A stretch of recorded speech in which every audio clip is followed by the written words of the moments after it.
Buenas tardes a todos y a todas. Permítanme darles la bienvenida a esta casa, que es la casa de todos y de todas. Quiero darle, en primer lugar, la bienvenida, miembros de la mesa, doña Luz Reverón, a los portavoces de los grupos parlamentarios que nos acompañan, el resto de señorías que también nos acompañan, consejero, presidente y miembros del Consejo Consultivo, presidente del Tribunal Superior de Justicia de Canarias, fiscal jefe provincial, jefe provincial de Santa Cruz de Tenerife, senador, decano del Colegio de Registradores de la Propiedad, presidente de la Audiencia Provincial de Las Palmas, juez decana de Santa Cruz de Tenerife, delegada especial del Estado en la Zona Franca de Santa Cruz de Tenerife, concejal del Ayuntamiento del Puerto de la Cruz, magistrados, fiscales, jueces, decano del Colegio de Abogados de Santa Cruz de Tenerife, bienvenidos y bienvenidas a todos y a todas. Como ya me han escuchado en muchas ocasiones a lo largo de esta legislatura, todavía nos queda un año por delante, así que alguna vez más lo van a escuchar probablemente. En esta legislatura, que ha estado marcada por múltiples acontecimientos que, en fin, hacen que la agenda pues prácticamente haya que reconstruirla por la mañana y volverla a rehacer por la tarde, pero hemos querido en esta legislatura en la que el Parlamento de Canarias cumple 4 décadas, donde cumplimos 40 años de autogobierno.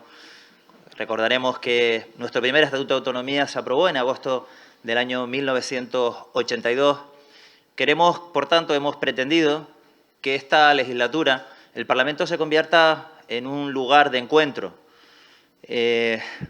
para todos aquellos que tengan algo que aportar a la conversación permanente que debe mantener la sociedad civil entre sí y, obviamente, con sus representantes que están aquí en este Parlamento de Canarias. Que el Parlamento sea algo más que el lugar donde se aprueban las leyes, donde convalidamos los decretos o donde hacemos se ejerce la acción de control al Gobierno, que es un lugar en el que, como digo, quienes tengan algo que aportar para una visión de balance de estos 40 años de Parlamento, 40 años de autogobierno y quienes también tengan algo que aportar en el momento de encender las luces largas y mirar a los próximos 40 años de autogobierno y tratar de imaginarnos hacia dónde queremos ir, pues como digo, esta es la pretensión que tiene durante esta legislatura el Parlamento de Canarias. Y en esta digamos, anhelo de que esto sea así, de que sea posible, hemos puesto en marcha y abierto la casa para transmitir y invitar a quienes, digamos, como dije antes, tienen algo que contarnos, algo que aportarnos y seguramente en esta conversación mutua también que los grupos parlamentarios que están aquí representados, pues en muchas ocasiones algunas de estas aportaciones se terminan convirtiendo en iniciativas legislativas, iniciativas parlamentarias. Hoy nos acompaña don Manuel Marchena Gómez, nacido en Las Palmas de Gran Canaria en 1959, es magistrado del Tribunal Supremo desde el año 2007 y presidente de la Sala Segunda desde noviembre del año 2014, licenciado en Derecho por la Universidad de Deusto, con la máxima calificación académica, también es doctor en Derecho, es fiscal excedente, carrera en la que ha ejercido como fiscal del Tribunal Supremo y fiscal de Sala, jefe de la Secretaría Técnica de la Fiscalía General del Estado, autor de numerosos libros y artículos publicados en revistas especializadas, fue el ganador del premio La Ley al mejor trabajo doctrinal con el trabajo titulado Implicaciones jurídico-penales del correo electrónico. Ha sido profesor asociado de la Facultad de Derecho de la Universidad Autónoma de Madrid. En 2012 fue designado presidente de la comisión institucional creada este año para la reforma de la Ley de Enjuiciamiento Criminal y fundamentalmente es alguien de nuestra tierra y que tenemos hoy el lujo de que nos acompañe y nos transmita el objeto de su charla, de su conferencia, que posteriormente daremos paso. Le doy ahora la palabra también a don José Ramón Navarra Miranda, otro paisano, en este caso presidente de la Audiencia Nacional, quien hará la presentación del ponente. Por tanto, presidente, tiene la palabra. Muchas gracias, presidente. Muy buenas tardes a todos. Sabes, presidente, que en pocos sitios me encuentro más a gusto que en la isla y si encima se añade que es en el Parlamento donde has abierto esta casa a todos los ciudadanos, haciendo algo más que las 3 labores que decías que desarrolla el Parlamento, sino hacer esta la casa de todos los ciudadanos canarios. En pocos sitios me podía sentir tan a gusto como digo, pero si además de eso unimos que brevemente mi misión aquí hoy no es fundamentalmente escuchar lo que nos va a decir Manuel Marchena, sino hacer una breve presentación del mismo, pues pocas satisfacciones mayores podría tener que estar en este momento. Por lo tanto, te agradezco en tu persona al Parlamento de Canarias que me permita esta breve intervención para hacer referencia y presentar a Manuel Marchena, cosa que yo no sé si es fácil o difícil. Yo creo que es a la vez las dos cosas.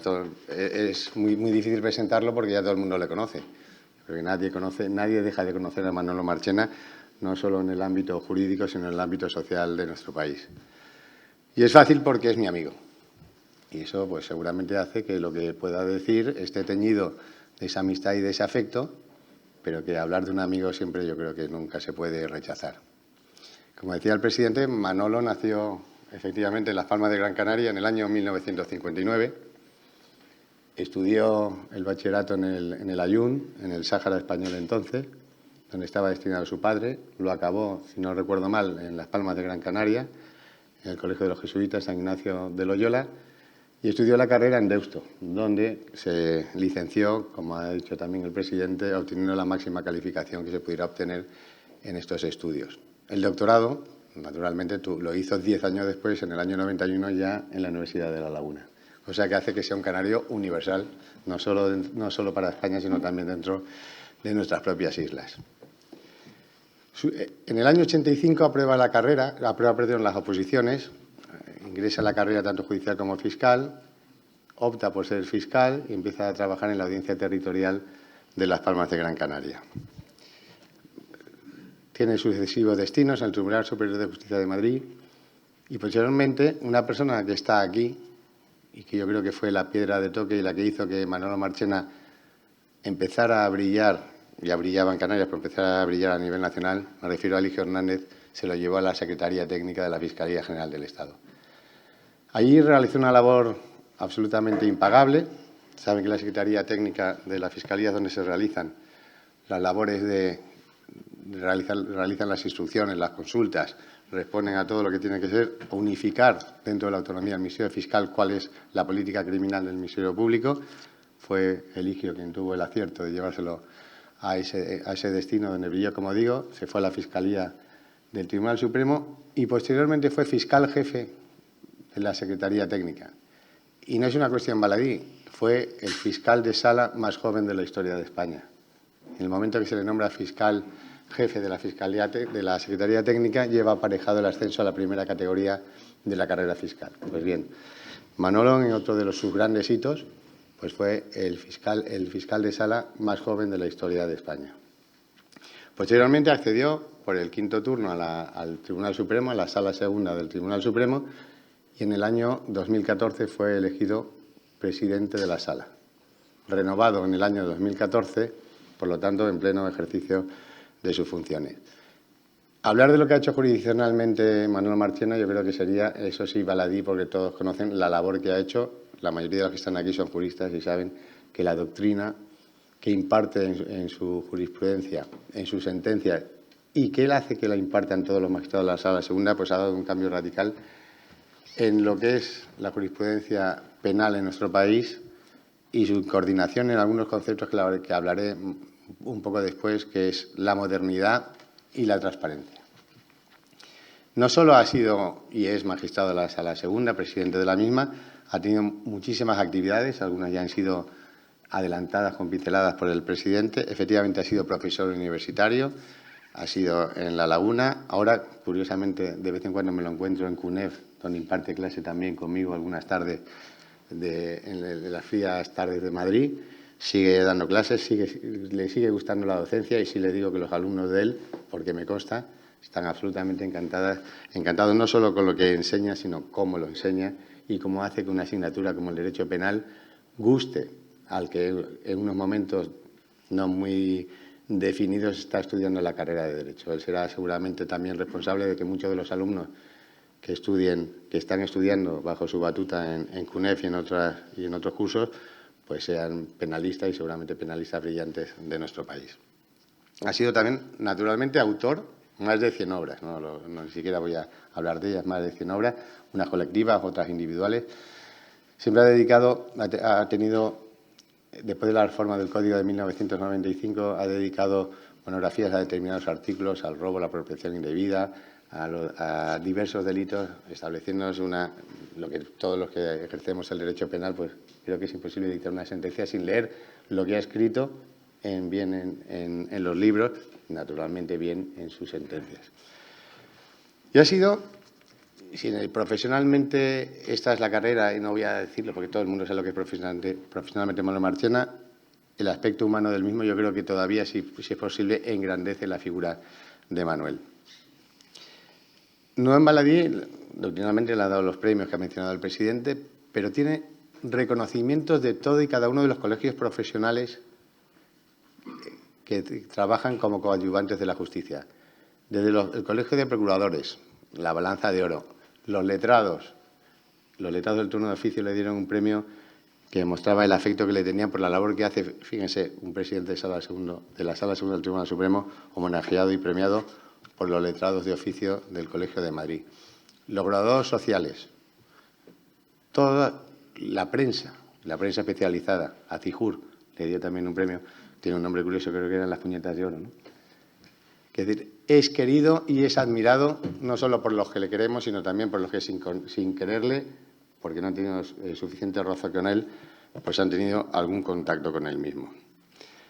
Pero Manuel Marchena, aparte de todo esto, es una persona absolutamente entrañable, que adora no solo a derecho, adora a sus amigos y adora a su familia.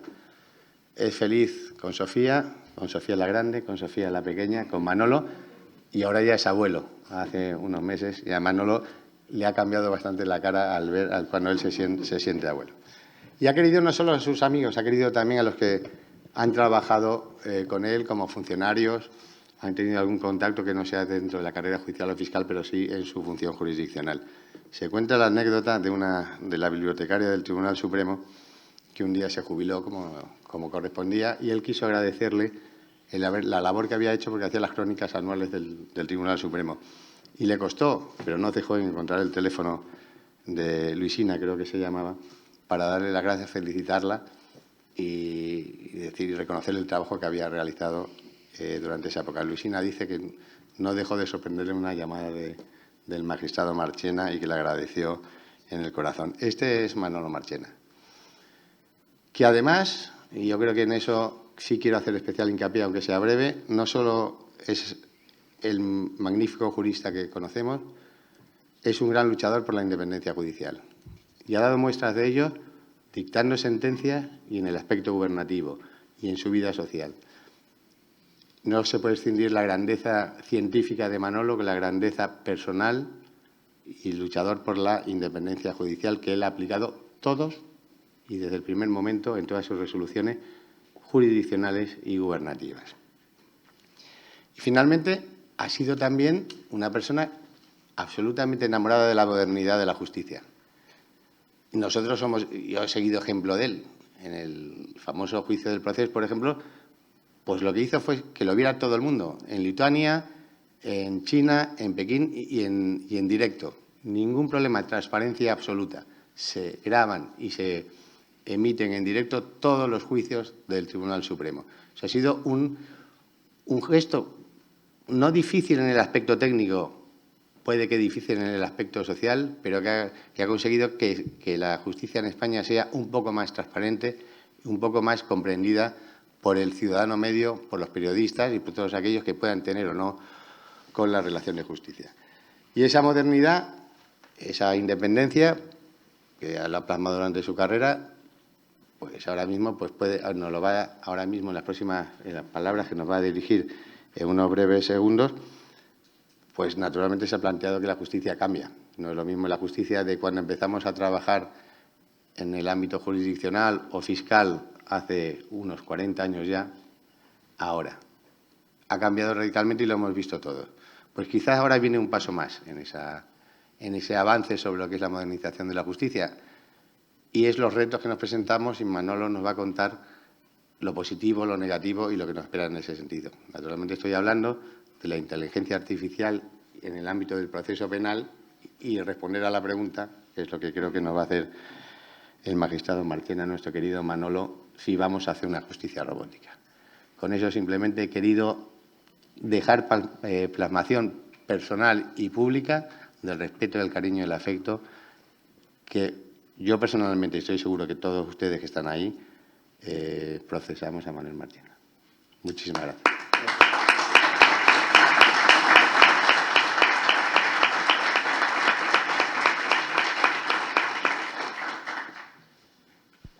Bueno, muy buenas tardes a todos, muy buenas tardes a todas. Y como siempre, las primeras palabras tienen que ser el vehículo para expresar agradecimiento. Yo le quiero agradecer a Gustavo el haber hecho posible este gozoso reencuentro con mi tierra, que tiene un problema. El problema no es venir, el problema es volver. Cuando uno vuelve, después de haber estado aquí, después de haber pasado en coche por el Valle de la Orotava y demás, pues dice, ¿qué hago yo en este destierro mesetario en el que tengo que fingir que allá por la Nacional 1, cuando voy en coche a Bilbao, de repente da la impresión como de que se ve mar? Y yo, allí donde pone Tudanca, área de servicio, a mí hay un momento en el que me parece pues que es una costa, que es... Pero, en fin, todo esto son, nunca mejor dicho, ensoñaciones para paliar el problema de vivir allí cuando, en definitiva, pues tus raíces y tu esencia, y en definitiva tu vida está ligada a estas islas. Quiero decir también que, en fin, no sé cómo responder a lo que han dicho tanto Gustavo como el bueno de José Ramón. En el fondo, han ocultado algo de lo que yo me siento también especialmente orgulloso y que ha sido motivo de risa hace unos minutos. Y es que aquí donde me ven soy seguidor de la Unión Deportiva Las Palmas. Y entonces, claro, esto ha provocado algunas palabras que, en fin, yo estaba convencido de que a la hora de trazar el perfil de alguien, hombre, pues la inquietud deportiva pues también tendría que haber sido... Y no, lo han omitido, porque yo creo que tienen mala conciencia del tercer grado al que he sido sometido hace unos minutos en su despacho. Bueno, ya saben que yo a José Ramón, en fin, el afecto es mutuo. A José Ramón, además, lo veo con mucha frecuencia. Trabajamos, pues yo creo que estamos a 100 metros, casi nos podíamos hasta saludar desde el despacho. Pero Madrid ya saben que Madrid tiene un efecto diluyente en las relaciones personales y hay muchas veces que trabajas cerca de gente a la que luego no ves. Y, sin embargo, yo creo que tanto él como yo hacemos un esfuerzo por coincidir. Y José Ramón es una referencia en la Administración de Justicia española, en el puesto que desempeña. Y yo estoy convencido que más tarde o más temprano, ojalá sea pronto, pues se va a convertir no en una referencia, sino en la referencia. Pero, en fin, esto ya saben ustedes que tiene muchos misterios y que tiene muchas dificultades para que al final todo salga como a uno le gustaría que saliera. El capítulo de agradecimientos estaría incompleto y yo tengo que recurrir a, en fin, utilizando la jerga forense, a afirmarme y ratificarme en el saludo protocolario que ha hecho Gustavo de todas las autoridades. Yo veo aquí en las primeras filas a gente a la que me gustaría darle un abrazo, incluso más allá, en la tercera, en la quinta, gente a la que hacía mucho tiempo a la que no veía, pero corro el riesgo de olvidarme de alguno. Entonces, que todos se den por abrazados, que todos se den por queridos, pero no puedo dejar de mencionar a Eligio. ¿Por qué? Pues porque muchas veces tengo la conciencia de que nada de lo que hoy es habría sido posible si allá por el año 92, cuando él lo hicieron fiscal general del Estado, me dijo, ¿te apetece venir a Madrid? Yo no sabía si ir a Madrid, si no ir a Madrid, pero entre que uno estaba casado con una godilla y que uno se planteaba, hombre, pues igual en la Fiscalía General del Estado pues se puede hacer un trabajo, y me fui a Madrid y es el responsable del destierro mesetario, con lo cual pues quiero agradecérselo y quiero agradecerle que esté ahí en la segunda fila. Los demás, insisto, todos que se den por abrazados y con todo el afecto del mundo. Miren, la verdad es que uno cuando habla de una conferencia de inteligencia artificial y proceso penal, yo la sensación que tengo es que los juristas siempre llegamos tarde a todo, que estamos instalados en una suerte de obsolescencia jurídica que afecta a todos los sistemas. Porque si ustedes lo piensan bien, hoy en día podríamos decir qué es lo que está ocupando a la dogmática española, qué es lo que puede considerarse hoy como una cuestión de vanguardia jurídica. Pues miren, es la responsabilidad penal de las personas jurídicas. Oiga, ¿cómo es posible que en el año 2015 esa reforma, que ha sido una reforma rupturista, una reforma que ha implicado una sacudida conceptual entre juristas que habíamos estado formados en la idea de societas delinquere non potes, ahora resulta que societas delinquere potes, con lo cual todo esto ha planteado pues todo un debate acerca de la responsabilidad penal de las personas jurídicas. Miren, hoy la verdadera vanguardia está estudiando la responsabilidad de los robots. Pero alguno dirá, ¿pero cómo es posible que alguien hable de una responsabilidad de un robot? Pues miren, yo simplemente quiero sugerir una reflexión. Un coche de una marca muy conocida y muy característica que sostiene que en el próximo modelo no necesita conductor. Y esto físicamente es posible. De hecho, si alguno de ustedes tienen algún coche que permita, yo lo tengo, un coche que permite, pero me da hasta miedo en ocasiones, poner el automático y decir, bueno, llévame a donde voy.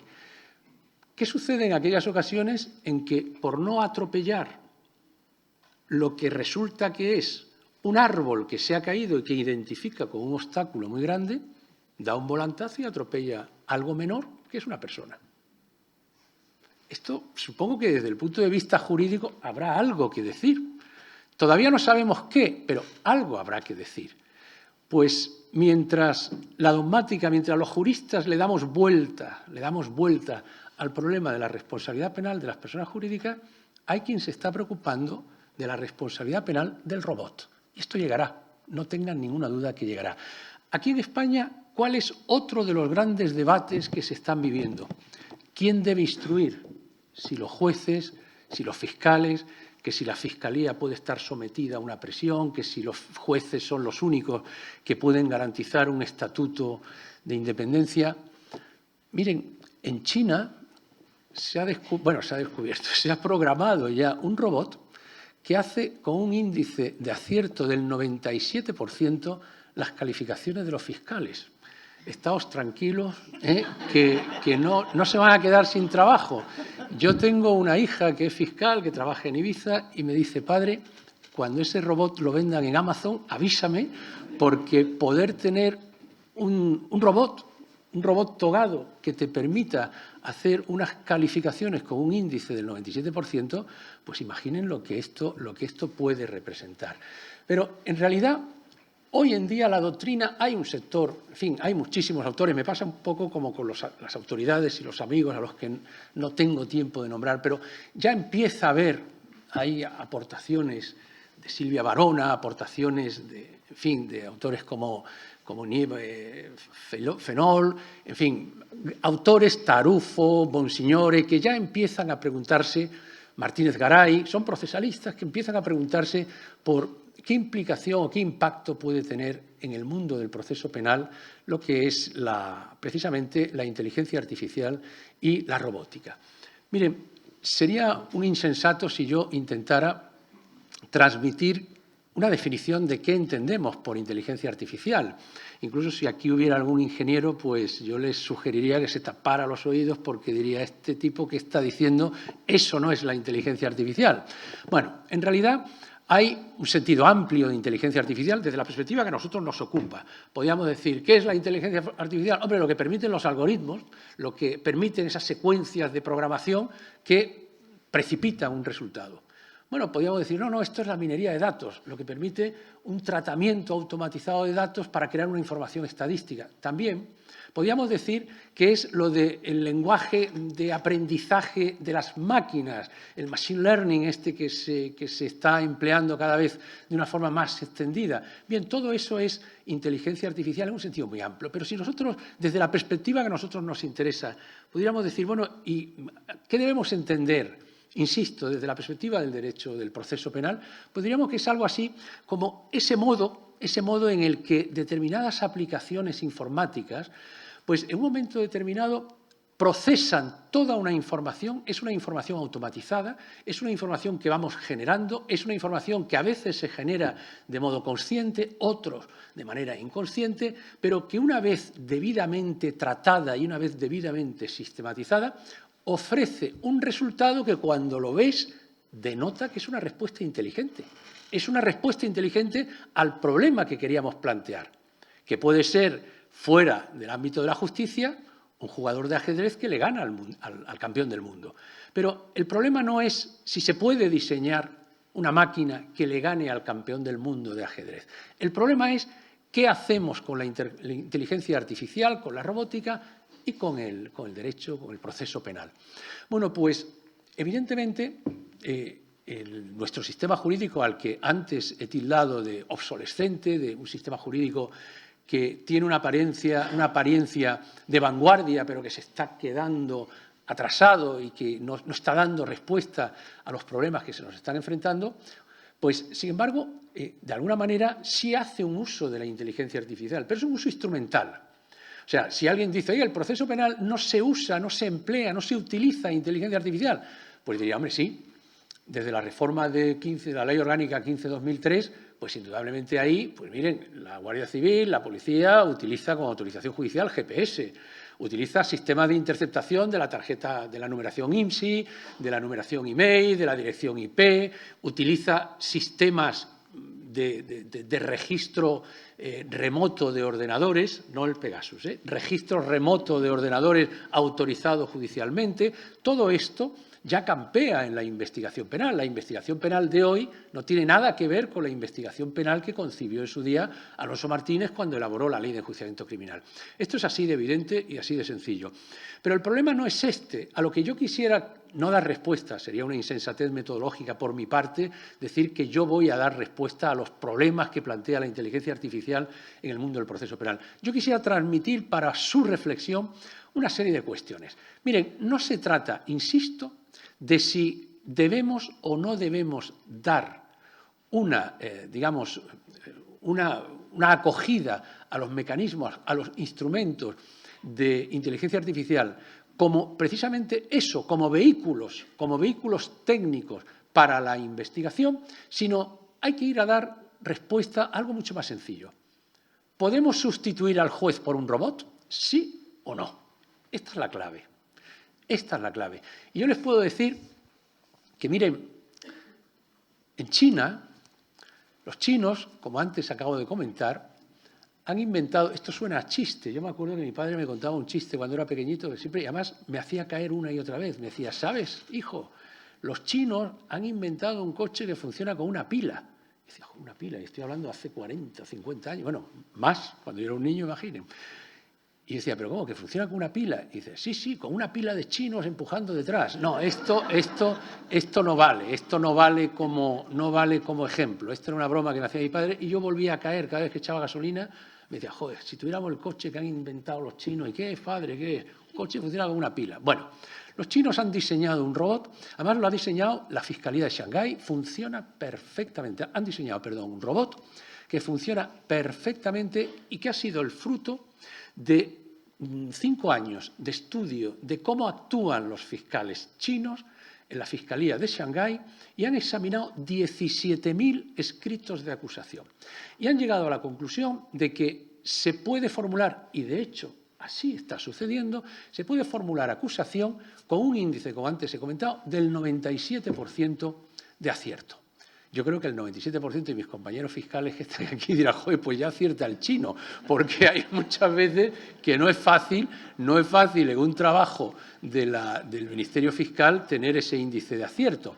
Pero fíjense, alguno dirá, hombre, es posible que determinados delitos pues se podrían formular una acusación a través de un robot. Por ejemplo, la conducción en estado de embriaguez. Da la impresión de que le enseñas al robot que cuando el certificado de la policía pues está por encima de unos determinados índices, pues adelante y se le dan los datos y la acusación la hace el robot. Pero claro, por cierto, el robot no está antropomorfizado, o sea, no tiene forma de juez, es un ordenador. es un ordenador.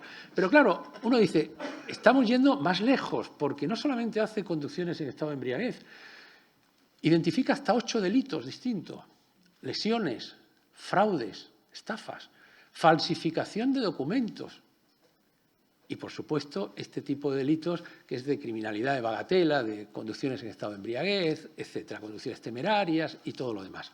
Pero fíjense, la gran aportación que están haciendo los chinos con el robot es que le dice al juez, en este caso al fiscal, si tiene que instar alguna medida cautelar en función de los elementos predictivos que tiene a partir de la información que el sistema le ofrece de este sospechoso de haber cometido un delito, por su historial delictivo, por sus lazos familiares, por su arraigo económico.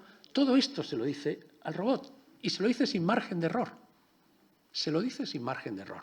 Claro, alguno estará diciendo, oye, pues este sistema hay que patentarlo y vamos, incorporarlo a la Administración de Justicia sobre la marcha. Bueno, pues esto está planteando algún problemilla, porque los chinos, los fiscales chinos, esto está escrito, están sosteniendo que, oiga, la autonomía que yo tenía antes para decidir si eran, yo qué sé, en fin, 3 meses de prisión o eran 30, me los da hecha la máquina. ¿Y quién ha diseñado la máquina? Es que de repente estoy viendo que llevamos un semestre en el que se está persiguiendo implacablemente el robo en los centros urbanos y en un momento determinado todo ese rigor punitivo se desplaza, empieza a haber mayor lenidad porque bajan las cifras y ya el robot lo que ataca, imaginen, es el tráfico de drogas. Entonces, ¿quién controla al que controla al robot? Y esto está planteando un problema entre los chinos, que supongo que no será un modelo de reivindicación de autonomía funcional del fiscal frente al poder político. Pero se está planteando porque consideran que en ocasiones no se ha definido adecuadamente la responsabilidad del fiscal que está detrás del robot cuando el robot se equivoca. Otra pregunta para la reflexión. ¿Existe la prevaricación robotiana? ¿Qué sucede cuando el robot se equivoca? ¿Qué sucede cuando el robot se equivoca? Bueno, podríamos pensar, bueno, los chinos son gente especial. ¿Esto cómo lo viven los abogados? ¿Cómo se está? Bueno, pues fíjense, en el mundo de la abogacía china, que es la que está siendo una vanguardia en esta materia, lo que se está viviendo fundamentalmente es un aplauso, que es un aplauso compartido, de la inteligencia artificial como instrumento de ayuda para el trabajo de cualquier profesional de la abogacía.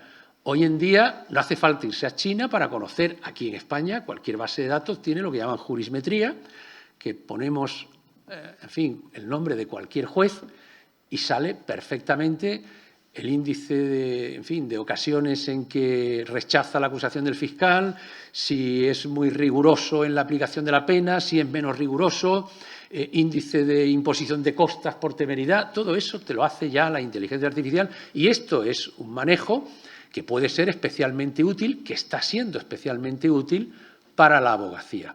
Pero el problema es que los propios abogados dicen, oiga, yo creo que la relación con el cliente es una relación tan especial que usted no me puede meter entre medio un robot.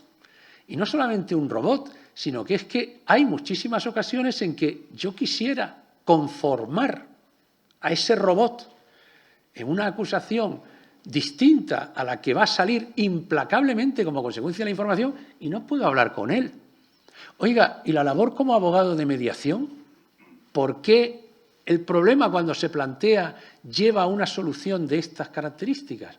Bueno, pues algunos incluso hablan de un imperativo ético. Hay ocasiones en que el ejercicio de la abogacía te plantea preguntas, te plantea respuestas que tú quisieras compartir con otros protagonistas del proceso y que cuando es un robot no puedes. Pero claro, podríamos decir, bien, estemos tranquilos porque estos son los chinos y en realidad no hay ningún problema porque esto no va a llegar aquí, además aquello es una dictadura y si el robot falla no pasa nada. No, miren, en Inglaterra, no en el proceso penal, ya tienen elaborado un sistema robotiano para aquellas reclamaciones, esto cuando yo lo leo me llama mucho la atención, pero es así, reclamaciones de menos de 10.000 libras esterlinas. El ciudadano al que un compatriota británico le debe 10.000 libras esterlinas puede hacer dos cosas. Se va a la justicia y sabe que ahí tiene un mecanismo pues, de una primera instancia, una segunda instancia, que puede durar 1 año, 2 años, 3 años, o se va al robot. El robot tiene, esto está funcionando ahora, esta misma tarde, tiene un sistema en el que usted introduce digamos, el documento del que se deriva la fuente de la obligación, imaginen un contrato de préstamo, un contrato de arrendamiento de una vivienda, y el robot inmediatamente es capaz de detectar la integridad del documento, su validez, es decir, que no está falsificado, y su potencial idoneidad para generar esa obligación que reclama ante el demandado. Se emplaza al demandado y el demandado presenta el documento en el que dice, mire, aquí tengo los recibos de renta, o mire, aquí tengo la transferencia que le he pasado al ciudadano que ahora me está reclamando. El robot tiene capacidad para saber perfectamente si ese documento que usted está aportando como fórmula extintiva de la deuda es falso, es verdadero, y si tiene efectivamente una eficacia solutoria, una eficacia extintiva de la obligación de pago. Bueno, si optas por ese modelo, que sepas que en muy poquito tiempo tienes la respuesta, igual en menos de 1 semana.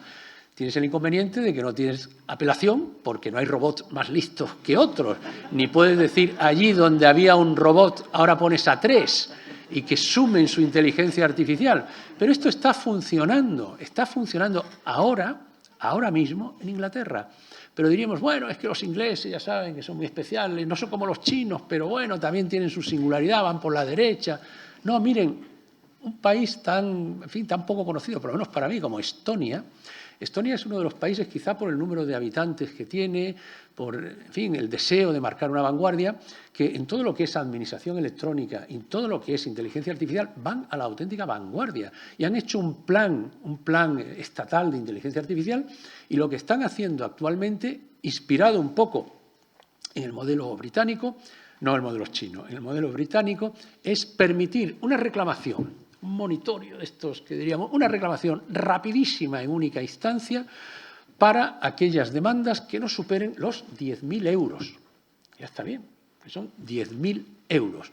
Pero bueno, no solamente es Estonia, los chinos también se han ocupado no solo de los fiscales, han querido aprovechar la inteligencia artificial para los jueces y han creado, ni más ni menos, toda una plataforma algorítmica que permite el proceso civil, no os lo perdáis, a través del móvil. Yo hago mis alegaciones, formulo con un mensaje de voz y no solamente eso, sino que hasta pago las costas y con un Bizum, ¿se llama Bizum? Con un Bizum, pues pago hasta la deuda que me está siendo reclamada. Esto es una realidad que está ahí. Y no solamente eso, en California lo que se hace, y esto a mí me llama más poderosamente la atención, en algún divorcio permite una labor mediadora al robot. De tal manera que uno se confiesa con unos datos sobre la crisis matrimonial al robot y el robot intenta una labor mediadora antes de la interposición de la demanda. Esto es así. Entonces, claro, lo que planteaba yo al principio, ¿podemos ver un escenario en el que el robot sustituya al juez? Bueno, pues yo cada vez que hablo de esto siempre pienso que ponerte en la idea del rechazo absoluto parece como que te sitúa en una actitud retrógrada, ultraconservadora. No, hay que ir a la vanguardia y hay que ir... Hombre, yo no es que tenga miedo a quedarme sin trabajo, pero la verdad es que hay que hacer una reflexión y esta reflexión está hecha y yo con lo que les cuento espero que ustedes hagan la suya propia. Miren, hay un Consejo Consultivo de Jueces, que es un órgano que está en la órbita del Consejo de Europa, que tiene un informe que es especialmente interesante, es el informe número 14 del año 2011. Este informe es una llamada de atención que hicieron los jueces en los albores casi de la inteligencia artificial aplicada al proceso penal, porque esto ya ven ustedes que va a una velocidad increíble. Bueno, pues ese grupo de trabajo, ese Consejo Consultivo de Jueces, ha hecho una serie de reflexiones que a mí me parecen de especial valor. Dice, mire, estamos avanzando hacia una desmaterialización del proceso. Hagan ustedes lo que hagan, es muy importante que la justicia siga siendo una justicia humana. Reivindica la humanización de la justicia. La justicia no puede perder el rostro humano. Pero no solamente es eso. Esa idea que sugiere ya muchísimas otras inferencias está completada con algunas afirmaciones que a mí me parecen de especial interés. Dice, miren, que a nadie se le ocurra de repente provocar la irrupción de la inteligencia artificial abandonando los mecanismos históricos de la justicia convencional, aunque sea sectorial. ¿Por qué? Porque hay un abismo generacional entre personas que, por razón de su edad, por razón de su actitud frente a la vida, que dice, oiga, yo jamás llevaré móvil, jamás usaré un ordenador, yo donde haya una buena pluma estilográfica, que me quiten todas las demás herramientas que me den para hacer mi trabajo. Y esto plantea un problema casi de inhabilitación personal para aquel que en un momento determinado quisiera reclamar ante la justicia. ¿Y qué hago? ¿Cómo lo hago? Oiga, pero es que a mí me deben 6.000 libras esterlinas, pero no sé cómo reclamarlas en este procedimiento.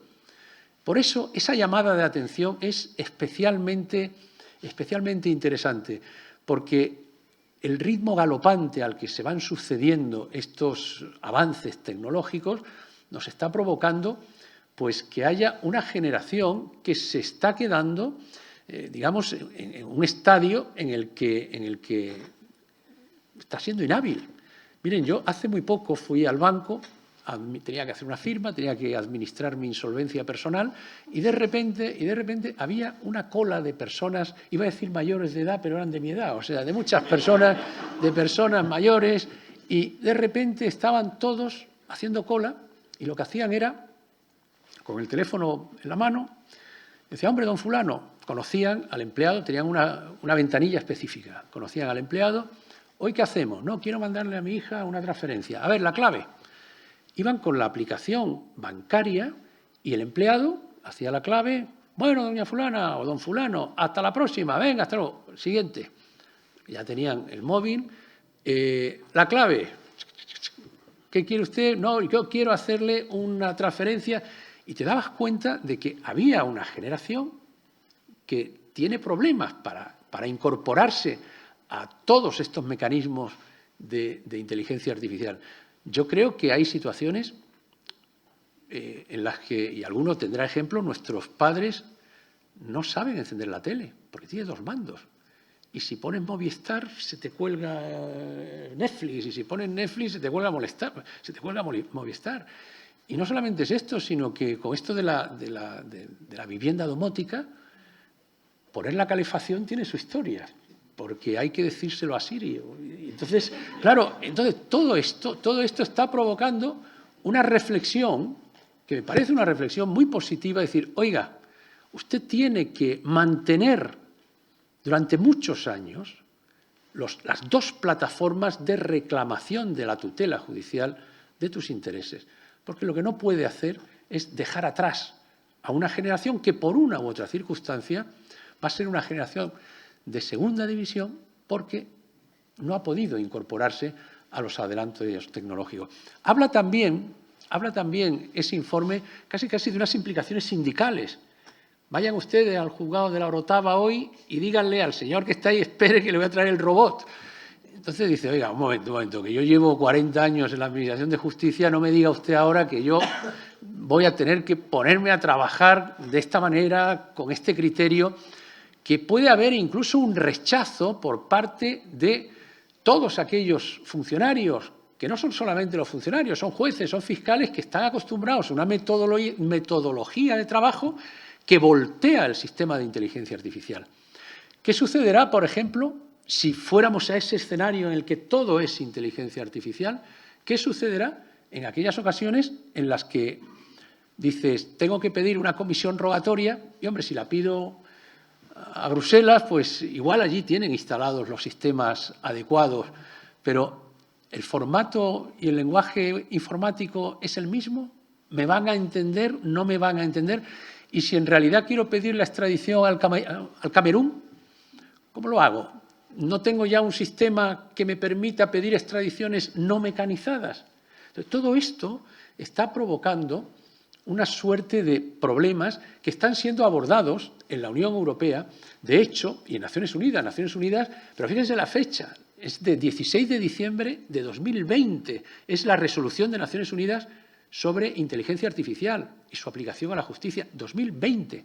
Y en la Unión Europea se está elaborando una propuesta de reglamento, es de 21 de abril de 2021, hace unas pocas semanas, como quien dice, que lo que está tratando es un reglamento que nos vincule a todos con fundamento en un libro blanco, que es el libro blanco también de 2020 de la Unión Europea sobre inteligencia artificial. Entonces, ¿qué podemos hacer? Miren, yo he llegado a la conclusión de que la inteligencia artificial es un mecanismo absolutamente indispensable para la investigación penal, un mecanismo indispensable, pues supongo que para muchísimas actividades de la vida. Pero yo creo, y no vean aquí una reivindicación corporativa frente al robot, yo creo que no puede sustituir el papel de un juez. ¿Por qué? Hay muchas razones. Pero a mí me parece que impartir justicia no es argumentar jurídicamente. Se puede argumentar jurídicamente y se puede hacer una sentencia en el plano formal impecable, está basada en la información estadística que te hemos proporcionado, pero a mí me parece que impartir justicia es algo más que decir cuál es el derecho aplicable y además decirlo con fundamento en los digamos, algoritmos que están basados en la información estadística que contempla casos iguales. Y esto digo que no es posible porque nosotros, a veces, los jueces, invertimos, digamos, el silogismo aristotélico. El silogismo aristotélico de premisa mayor, premisa menor, desenlace. Al final, la premisa mayor y la premisa menor no te dan la solución porque a la conclusión a la que has llegado es que este señor es inocente porque no le era exigible una conducta distinta, porque actuó con un error de prohibición y a partir de ese desenlace construyes la fundamentación jurídica. Yo me pregunto, ¿un robot es capaz de empezar por el desenlace o empieza diciendo este asunto es igual que los 40.228 que el Tribunal Supremo ya ha tratado sobre esta misma materia? A mí me parece, además, que la información que tiene el robot es una información estadística y es una información que se basa en precedentes que hay ocasiones que, lejos de contribuir a una solución justa, lo que hacen es encorsetar e impedir la solución justa. El Tribunal Supremo celebra periódicamente, en mi sala celebramos plenos para apartarnos de doctrina anterior que hemos sentado con carácter vinculante porque consideramos que la experiencia nos está arrastrando hacia soluciones injustas. Entonces, a mí me da la impresión de que el robot, de alguna manera, convertiría en un fósil la jurisprudencia, no permitiría una jurisprudencia cambiante, porque esa información es una información que se nutre a partir de tratamiento estadístico de casos iguales. Y yo les aseguro que yo el tiempo que llevo como fiscal, como juez, nunca he visto dos casos iguales. Y esa diferencia a mí me parece que no la puede solventar el robot. En el razonamiento jurídico hay vacíos argumentales y esos vacíos argumentales en muchas ocasiones te colocan en una situación que casi es una aporía, que dices, ¿cómo resuelvo esto? Y a mí me parece que una justicia robotizada, sin selección de aquellos asuntos que se pueden robotizar, evidentemente sería una justicia que se alejaría del valor constitucional. Aparte, piensen que en realidad, voy terminando, Gustavo, tranquilo que voy terminando, que le estoy viendo ya, tal hombre ya tiene que terminar. Pero fíjense que hay otra cosa que es especialmente importante y es la legitimación en el ejercicio de la función jurisdiccional. Dice el artículo 117 de la Constitución que la función jurisdiccional se ejerce juzgando y haciendo ejecutar los juzgados por jueces y magistrados independientes, inamovibles y sometidos al imperio de la ley. Bueno, esto que alguno dirá, bueno, pero no siempre es así, hay veces que yo conozco que se aparta. Bien, bien, bien. Pero ustedes saben que su divorcio, que su desahucio, que su conducción en estado de embriaguez o que el asesinato ha sido resuelto por un juez. Y ha sido resuelto por un juez. Ya sé que igual no le convencerá nunca, pero usted le pone forma humana a quien ha resuelto la controversia. Esa legitimación, yo creo que no existe la legitimación robótica, que no existe. Que esa persona que se ve obligada a pagar 2 millones de euros quiere saber que ha perdido el juicio porque un juez, 3 jueces y 5 jueces, juez, instancia, apelación y casación, han entendido que no tenía razón, aunque la respuesta haya también zigzagueado y hayan estimado o desestimado el recurso. Pero fíjense por un momento, no, es que yo no lo sé, ha sido el robot. El robot. Igual habría que antropomorfizarlo, poner una toguita, una toga, entonces ya para que uno tuviera la sensación de que ha sido tratado su tema a partir de una solución humana. Pero fíjense además, en el derecho, en el proceso penal, bueno, en realidad en el proceso en general, hay 2 principios que, en mi opinión, tienen hasta una dimensión ética. Es el principio de contradicción y el principio de igualdad o derecho de defensa. O sea, un proceso, una actividad jurisdiccional sin contradicción y sin defensa es una mascarada, pierde su fuente legitimadora. Entonces, yo me pregunto, frente a todas aquellas alegaciones que pueda reivindicar la defensa en un juicio robotizado, estoy seguro que alguno podrá decir, no, seguro que nos hacen más caso que los jueces, que los robots van a ser más sensibles a mis alegaciones. Pero en ese tipo de situaciones, si resolvemos las alegaciones de acuerdo con algoritmos estadísticos, nos podemos situar en un problema serio, en un problema en el que quiebre no solo esa legitimidad en el ejercicio de la función jurisdiccional, sino que quiebre además uno de los pilares que hace que la actividad judicial sea una actividad que tiene incluso una dimensión ética. ¿Qué pasa con el principio de publicidad? Todos sabemos que, en fin, que para la historia ha quedado aquella idea de, oye, ¿qué ha sido de fulanito? No, está en galeras. ¿Pero qué es lo que hizo? Pues no lo sé, algo ha debido hacer, pero creo que lo condenaron. ¿Pero cuándo fue el juicio? No, si no hubo juicio. La publicidad, que es la gran conquista del constitucionalismo liberal, ahora te encuentras con que, de repente, ¿cómo seguimos el proceso de valoración de un robot? Que igual hace una sentencia impecable en el plano formal, pero la información estadística no es garantía de acierto.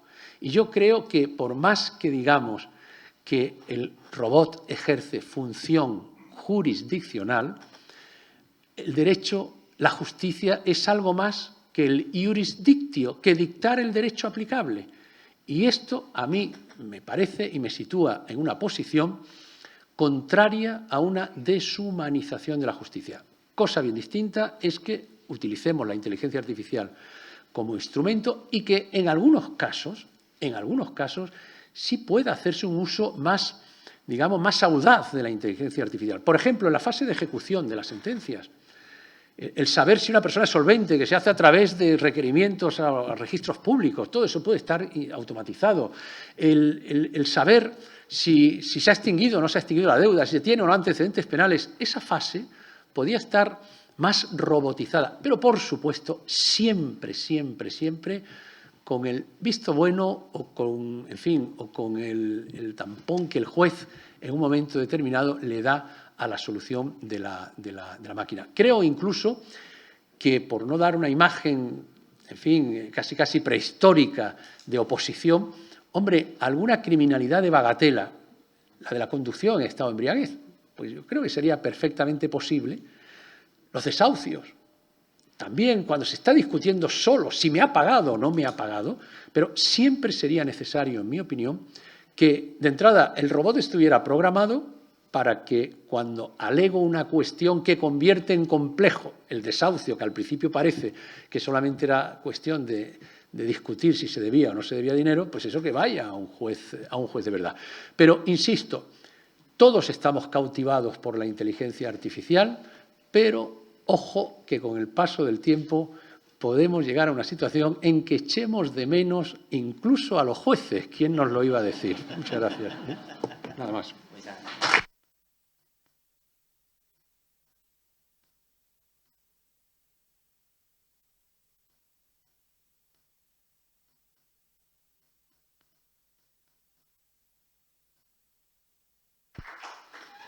Bueno, que conste en acta que yo no he hecho en ningún momento ningún gesto para que el ponente finalizase antes del tiempo que estimase conveniente.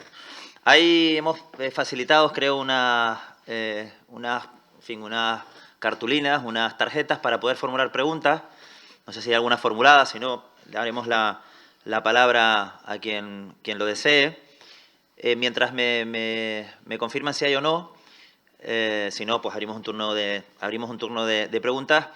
A mí tengo aquí a Luz Reverón, que es compañera mía de carrera, de promoción, y mientras hablaba Manolo, a mí me venía a la mente el principio de inmediatez, ¿no?, que nos explicaron y que nos enseñaron en la facultad, y que yo recuerdo, en fin, porque me licencié en el siglo pasado, el siglo XX, ahí está, por ahí hay algún estudiante de Derecho también que lo veo por aquí, recordarán la ley de enjuiciamiento civil anterior, donde existían aquellos procedimientos de mayor y menor cuantía, en los que hacíamos los interrogatorios a los testigos por escrito, y la respuesta era por escrito. No estaba robotizado, pero casi, ¿no? Con lo cual, la introducción, por ejemplo, en el proceso civil del principio de la inmediatez, pues eso yo creo que es insustituible por una máquina en ningún caso, ¿no? La cuestión de practicar la prueba en la sala y ver las reacciones humanas en un interrogatorio, por ejemplo, de parte. Así que yo, modestamente, me atrevo a decir que difícilmente una inteligencia artificial podrá sustituir ese principio de inmediatez. Perdóname, es que quizá pues por el deseo de no agobiarles con mucho tiempo, pero es que hay quien sostiene que la inmediación judicial ganaría mucho con la inteligencia artificial. Todos tenemos un reloj, bueno, yo no lo tengo, pero muchos de ustedes tienen un reloj que indica las pulsaciones que están haciendo, que les indica, bueno, tenemos aquí al doctor Alarcó, que, en fin, que seguro que hace un chequeo. Tenemos posibilidades por inteligencia artificial de conocer cómo estás. Casi, hombre, no ir a la máquina de la verdad, pero ese testigo que está declarando, sé la sudoración que tiene, sé las pulsaciones que tiene, sé si tartamudea o no tartamudea, sé por el número de parpadeo si está o no está diciendo la verdad. Con lo cual, fíjate que esto mismo que tú has comentado, que dice, no, es que no se puede sustituir. Hay entusiastas de la inteligencia artificial que dicen, ¿cómo que no se puede sustituir? Infinitamente mejor. Si hoy cualquier reloj te permite radiografiar y hasta hacer un escáner, un electro, un escáner creo que no, un electro, una cosa de estas, pues entonces, si tú llegas a informatizar todo eso, puedes saber exactamente si el testigo está diciendo la verdad o no lo está diciendo. Con lo cual, fíjate que esto que tú ves tan claro, hay otros que no lo ven tan claro. Bien, no sé si hay alguna pregunta. ¿Sí? Bueno, como mientras me comentan, vamos a dar la palabra.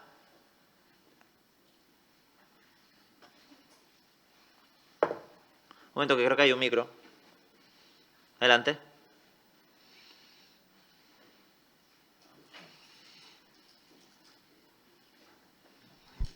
Entonces, mientras dan la palabra, aquí está mi decano, yo siempre creo que los abogados siempre tendremos trabajo, decano, ¿eh? Te debemos aconsejar si mete el contrato en la máquina o no lo mete, ¿no? Adelante. Hola, buenas tardes. Finalmente, buenas tardes, muchísimas gracias por la oportunidad de traer al presidente de la Sala Segunda del Tribunal Supremo a la Casa de Todos los Canarios. Eso por una parte. En segundo lugar, anular la tarjeta que acabo de entregar, porque si formulo la pregunta oral, pues la escrita ya deja de tener su vigencia. Don Manuel, usted ha dicho, por lo menos así me ha parecido entenderle, que la inteligencia artificial usted la ve como un mecanismo indispensable, pero que no sustituye al juez. Pero, y porque ello precisamente no permitiría una jurisprudencia cambiante.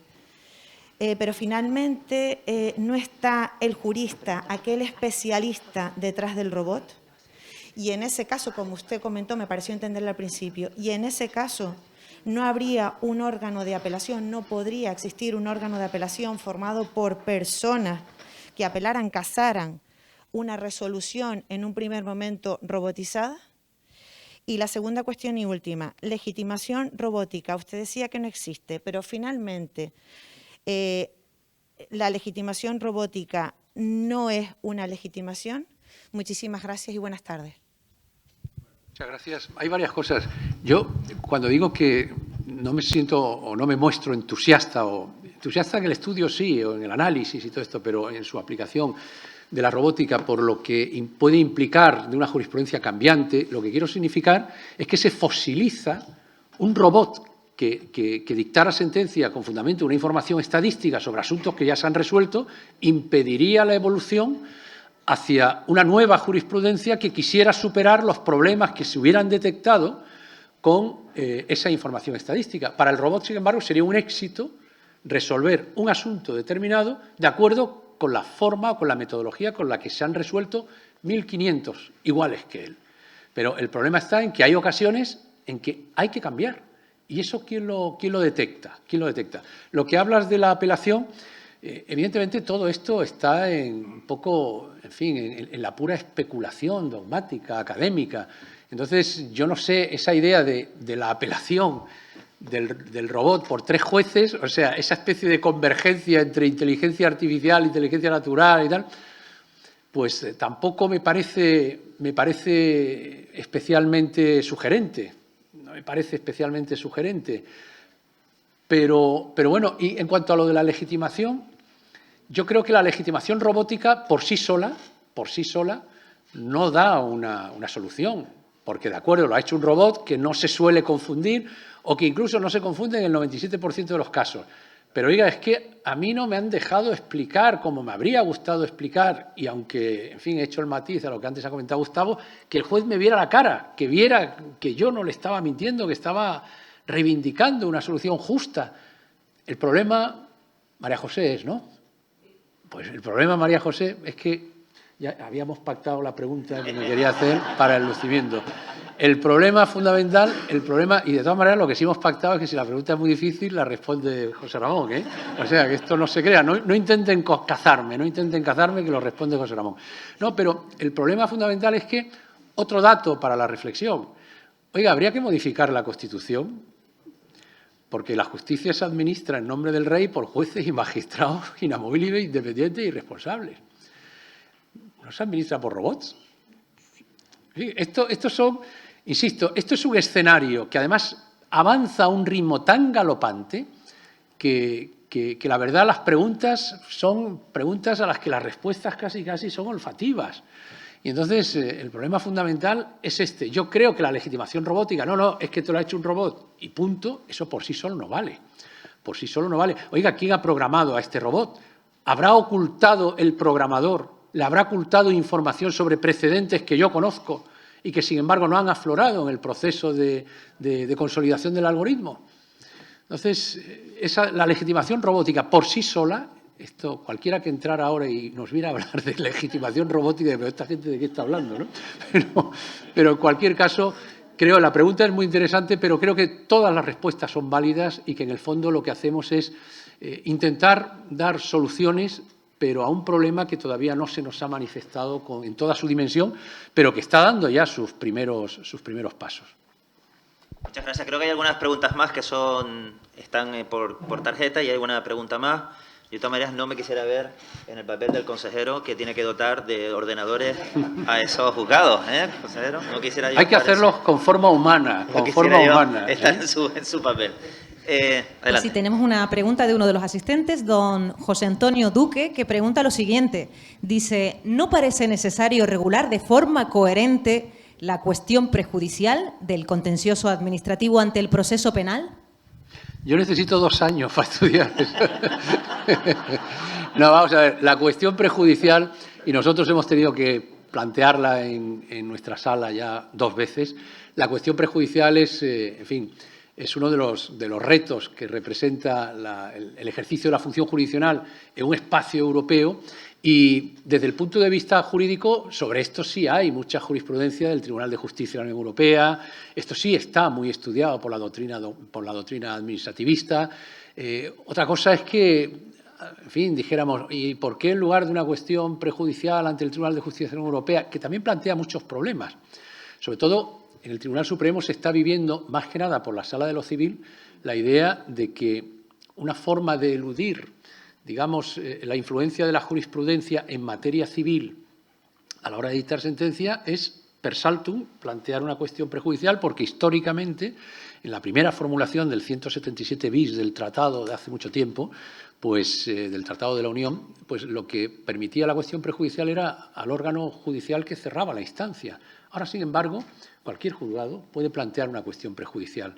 Entonces, hay una queja por parte de algunos de los operadores jurídicos que están viéndose afectados por unas cuestiones prejudiciales que vienen de órganos de primera instancia, de que, hombre, el reglamento mediante el que se resuelve el planteamiento de la cuestión prejudicial debería plantear la posibilidad de oír al Tribunal Supremo del país en el que se ha dictado o en el que se ha suscitado esa cuestión prejudicial. Pero esto hoy por hoy no existe, y este es uno de los grandes problemas que tiene la cuestión prejudicial en el contencioso administrativo, en el civil.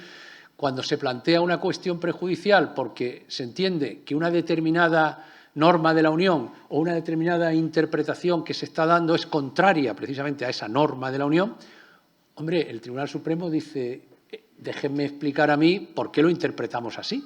Pero no existe esa posibilidad. Entonces, insisto que hay una cuestión controvertida, pero que eso habrá que dejarlo para los que están más ocupados de esa materia. Tenemos otra pregunta de otro de los asistentes, del señor Alfonso Delgado, que pregunta lo siguiente. Dice, ¿qué solución conoce a los problemas de sesgo de los programas de inteligencia artificial? Pues es muy interesante la cuestión que plantea. Porque se dice de los jueces que se supone que están adornados, y yo creo que todos ellos, de inteligencia natural, que tienen sesgos cognitivos. Porque, evidentemente, uno es de donde es, uno tiene el problema familiar que tiene, uno tiene su perfil ideológico, y esto, evidentemente, puede plantear un problema o puede enriquecer la solución jurisdiccional, porque las soluciones jurisdiccionales no vienen del iCloud, no. Las soluciones jurisdiccionales vienen de un señor que se pone con un ordenador y da una respuesta a la solución controvertida. Pero esos sesgos cognitivos, sin duda, están ahí, están encima de la mesa.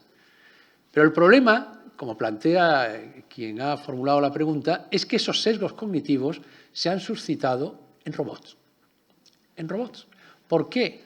Miren ustedes, si hacemos, por ejemplo, una información o unos algoritmos basados en una información estadística sobre el número de delitos que se cometen o de soluciones jurisdiccionales que se dan en Estados Unidos a un determinado hecho delictivo, nos encontraríamos con que, desde la perspectiva de la justicia predictiva, el ser de una determinada raza te hace ser sospechoso y además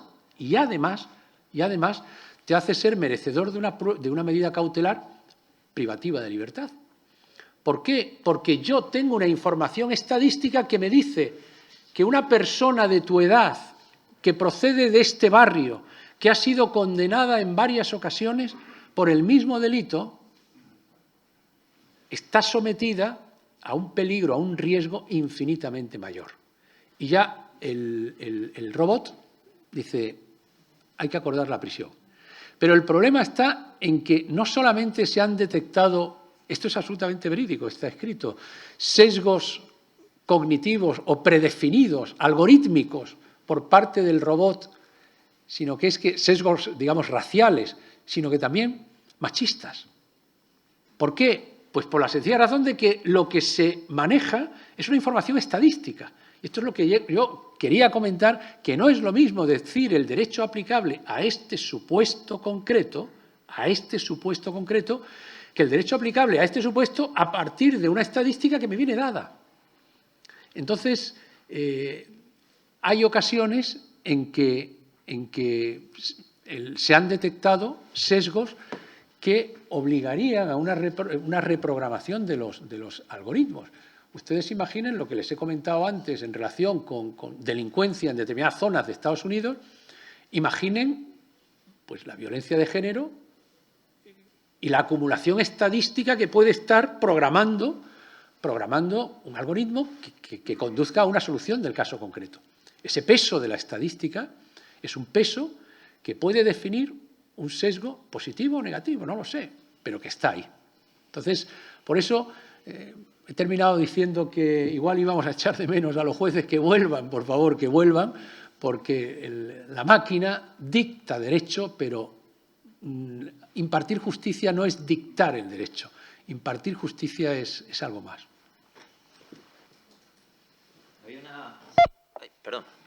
Había una palabra pedida. Sí. Sí. Muchas gracias, presidente, otra vez más por tu magnífica conferencia, como siempre.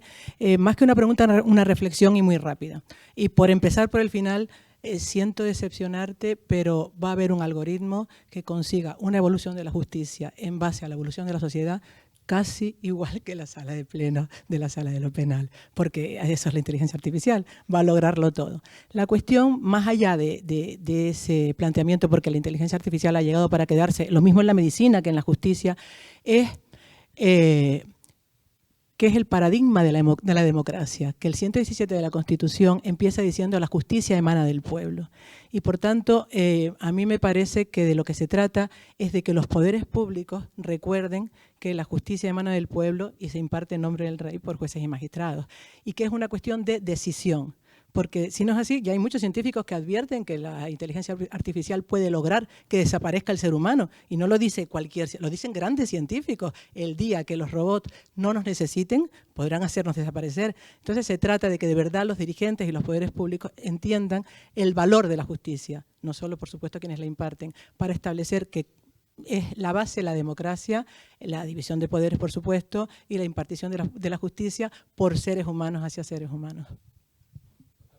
De acuerdo con tu reflexión, o sea que no tengo nada que añadir, es que vamos hacia un camino en el que hay que tener claro que el valor justicia sigue siendo un valor superior del ordenamiento jurídico y ojo si eso puede estar, digamos, maquinizado, ¿no?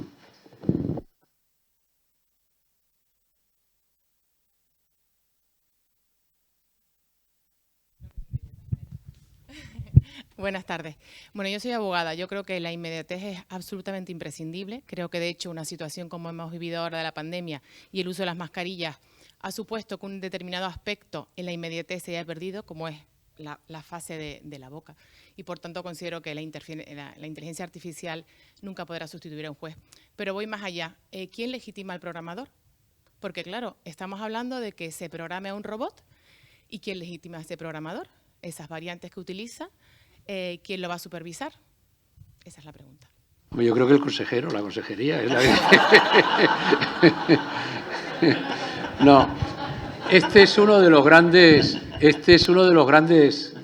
interrogantes, porque todos los que hemos vivido la revolución que, en fin, ha experimentado la Administración de Justicia, vosotros no porque sois muy jóvenes, pero yo recuerdo la revolución de la grapadora. O sea, la grapadora supuso, cuando sustituyó a la cuerda floja, la ley de enjuiciamiento civil hablaba de se unirán por cuerda floja. Y cuando vino la grapadora, que además dijimos, esto avanza. Pero todos los que hemos vivido el proceso de informatización de la justicia sabemos cómo se hace. Llega un programador que no sabe nada de derecho, que no sabe normalmente nada. Y además ni falta que le hace, porque se dedica a programar. Entonces tienes que estar al lado y decirle, mira, no, aquí el sistema es el sistema es este otro, aquí lo que hay que hacer es, cuando viene del fiscal, el fiscal tiene que ponerle un visto y entonces tienes que poner aquí que si el archivo es provisional, que si... O sea, evidentemente el programador tiene una información que es una información que no tiene normalmente otro interés que funcione la fiscalía, que funcione el juzgado, normalmente, pero hay momentos en los que ese acopio de información estadística puede tener un sesgo, como hablaban antes de... ¿Y por qué? Si hay 1.500 asuntos que han sido resueltos de una determinada manera, pero hay 10 que expresan la individualización de esos 10 casos frente a los 1.500 anteriores, ¿por qué se ocultan esos 10 y no se incorporan al algoritmo, por ejemplo? O sea, esto es un problema, en fin, que es un problema muy serio y hay que tener en cuenta lo que antes he comentado de los chinos, no lo de la pila del coche, no. Lo de los chinos cuando se quejaban de la responsabilidad que asumían y prácticamente de quién era el que podía garantizar la independencia del programador. O sea, esto es una realidad, esto que tú apuntas es una auténtica realidad. Y entonces, este es el problema que tenemos y por eso, pues a mí me encantan todas las reflexiones que hacen ustedes, pues me encanta compartirlas porque demuestra que eso, que por más entusiastas que seamos hacia el avance tecnológico, que hay una lucecita que se te enciende y dices, ojo, ojo con esto. Bueno, pues muchas gracias. Yo, sinceramente... muy bien, sí, por favor, Celestino. Oye, muchas gracias por la conferencia. Yo encantado, de verdad, porque es un tema que me parece que es pues, plena actualidad, ¿no?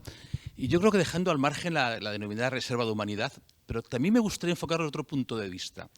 Yo como ciudadano, ¿qué prefiero? ¿Encontrarme un juez en un procedimiento, un registro, donde sea? ¿O realmente encontrarme un programa diseñado objetivamente? ¿Yo qué preferiría? Pues yo creo que dependería, bueno, cada uno puede preferir aquello que considere oportuno, pero yo, si pusiera en tu situación, dependería de la naturaleza del conflicto que yo reivindicara para ser solucionado. Yo, por ejemplo, un divorcio, yo creo que es muy difícil que lo resuelva un robot. Creo. Un asesinato, creo que es muy difícil que lo resuelva un robot. Y sobre todo si yo voy como acusado. Porque me gustaría que o 9 ciudadanos sin piedad o con mucha piedad, o 5 jueces, o 3 jueces, después de una valoración con inmediación de las pruebas, etcétera, etcétera, pues pudiera, digamos, proclamar un desenlace. Pero si yo tuviera una reclamación de un desahucio, yo preferiría el robot. Oiga, que no me paga. Mire, este es el contrato, dijo que me iba a pagar aquí y no me paga. O si soy inquilino y yo tengo todos los recibos, pero este señor cree que le debo pagar más y no acredita la existencia de un cambio contractual, pues yo quisiera un robot. Pero yo creo que depende de la naturaleza del conflicto y de esto, en fin, plantea la percepción ciudadana, plantea numerosas cuestiones que, en fin, hay algunas que es mejor no tocar, pero que no dejan de ser curiosas, ¿no? De por dónde van las estadísticas de percepción colectiva, de percepción ciudadana, y luego la idea que nos puede incluso sorprender cuando nos enteramos de que la inmensa mayoría pues preferiría, en lugar de un jurado, un tribunal profesional. Bueno, pero esto depende de la naturaleza de la controversia.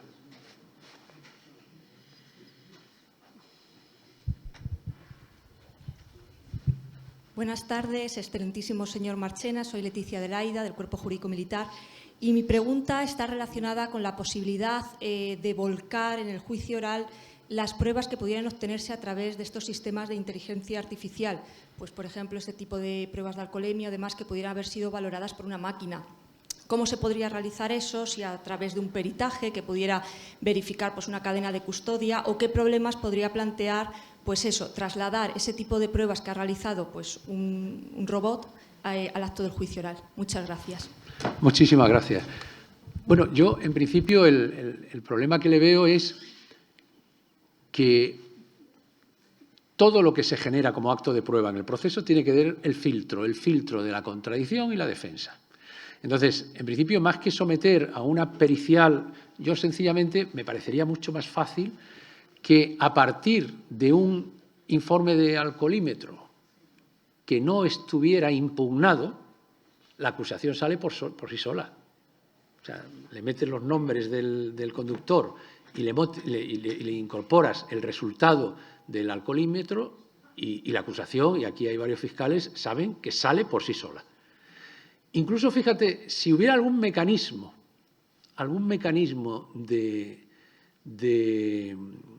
digamos, de de conformidad, pues ya no sería la acusación, sino que sería incluso la propia sentencia, sin mayor dificultad, la que saldría a través de una cadena robótica.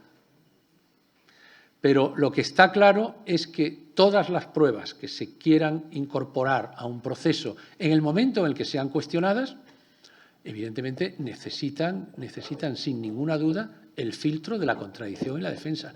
Este es uno de los problemas, pero claro, si la contradicción y la defensa decimos, bueno, pero depende de otro algoritmo porque el algoritmo me permite a mí responder a tu alegación en la que sostienes, por ejemplo, que el índice de error en el alcoholímetro está por encima de lo...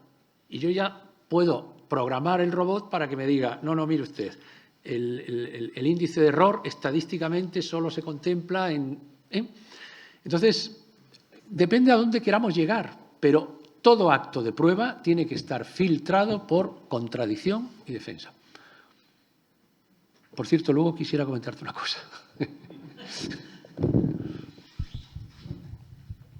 Buenas tardes, don Marchena. Yo le quería preguntar en relación al delito de falso testimonio que usted comentó, si en ese caso de que físicamente, mediante polígrafo, mediante la inteligencia artificial, se pudiera deducir las subidas de pulsaciones o los parpadeos, ¿tendría un carácter vinculante o tendría un carácter complementario con otras fuentes de prueba que se podrían analizar para depurar esa posible responsabilidad? Muchas gracias. Yo hay una cosa que me parece muy elemental, y es que si le damos carácter vinculante a los actos de prueba, ahí sí que no hace falta un juez. Porque entonces, si vamos a un sistema de único testigo, testigo nulo, pues si usted me trae un único testigo, no se lo admito. Nunca, ninguna valoración probatoria puede ser vinculante para el juez. Otra cosa es que el juez puede decir lo que quiera. O sea, esa valoración tiene que estar basada en una fundamentación jurídica que soporte el canon de razonabilidad que es propio del derecho a la tutela judicial efectiva que consagra la Constitución. Eso es otra cosa. Yo no puedo decir, fulanito ha sido responsable de un asesinato porque en lugar del crimen apareció una colilla de un cigarro Winston y él es el único que fuma Winston. No, mire usted, se necesita hacer algo más, que quede acreditado algo más. Entonces, nunca, insisto, puede haber un acto de prueba vinculante, ni por supuesto el rechazo de una fuente probatoria, pues por la pura arbitrariedad. Entonces, vinculante, nunca. Por eso, incluso no solamente es desde la perspectiva del testigo, desde la perspectiva del acusado tenemos nosotros varias sentencias que hemos rechazado recursos por denegación de una prueba. En el recurso de casación, uno de los motivos es que se hubiera denegado una prueba que se considera pertinente. Y ha habido acusados que han pedido que se les someta a la prueba de la verdad, al polígrafo, y nosotros hemos dicho que no por una sencilla razón, porque, entre otras cosas, el acusado no está obligado a demostrar su inocencia. Y, entre otras cosas, porque ese resultado no neutralizaría la conclusión probatoria a la que ha llegado una audiencia provincial condenándole si se ha basado en otros elementos de prueba que están desconectados de esa otra aportación que el recurrente siempre quiere subrayar y alzaprimar. Oiga, sí, ya sé que hubo muchos testigos, ya sé que hubo muchos... Pero fíjense, yo en realidad digo la verdad y me someto a la prueba. ¿Sí? La prueba de la verdad está tan en boga en otros sistemas, nunca puede tener entre nosotros un efecto vinculante, ni para el juez, ni para el fiscal, ni para nadie. Hay cosas, lo que pasa es que uno de los casos más curiosos que yo he vivido nunca, y fue precisamente relacionados con el valor de una prueba pericial. Miren, era un señor que se queda ciego como consecuencia, lo cuento en 2 minutos, pero para que vean el problema del carácter vinculante de una prueba. Se queda ciego, fue un accidente de tráfico, es un señor que tenía una alta posición económica y le dan una de las mayores indemnizaciones, se queda ciego, una de las mayores indemnizaciones que se han dado en la historia del seguro español.